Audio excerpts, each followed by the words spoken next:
एक बेटा पढ़ लिख कर बहुत बड़ा आदमी बन गया। पिता के स्वर्गवास के बाद माँ ने हर तरह का काम करके उसे इस काबिल बना दिया था। शादी के बाद पत्नी को माँ से शिकायत रहने लगी कि वो उनके स्टेटस में फिट नहीं है। लोगों को बताने में उन्हें संकोच होता कि ये अनपढ़ उनकी सास माँ है। बात बढ़ने पर बेटे ने एक दिन माँ से कहा, माँ मैं चाहता हूँ कि मैं अब इस काबिल हो गया हूँ कि कोई भी कर्ज अदा कर सकता हूँ।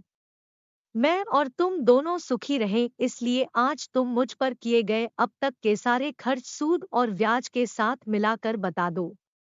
मैं वो अदा कर दूंगा। फिर हम अलग अलग सुखी रहेंगे। माँ ने सोचकर उत्तर दिया, बेटा हिसाब जरा लंबा है, सोचकर बताना पड़ेगा। मुझे थोड़ा वक्त चाहिए।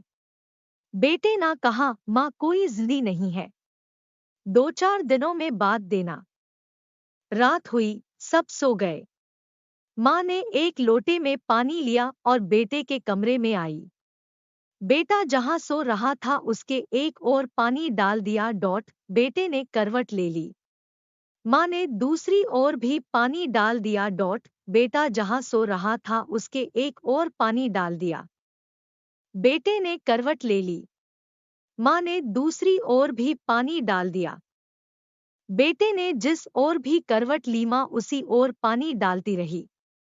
तब परेशान होकर बेटा उठकर खींचकर बोला कि माँ ये क्या है, मेरे पूरे बिस्तर को पानी पानी क्यों कर डाला। माँ बोली, बेटा तूने मुझसे पूरी जिंदगी का हिसाब बनाने को कहा था। मैं अभी ये हिसाब लगा रही थी कि मैंने कितनी रातें तेरे बचपन में तेरे बिस्तर गीला कर देने से जागते हुए काटी हैं।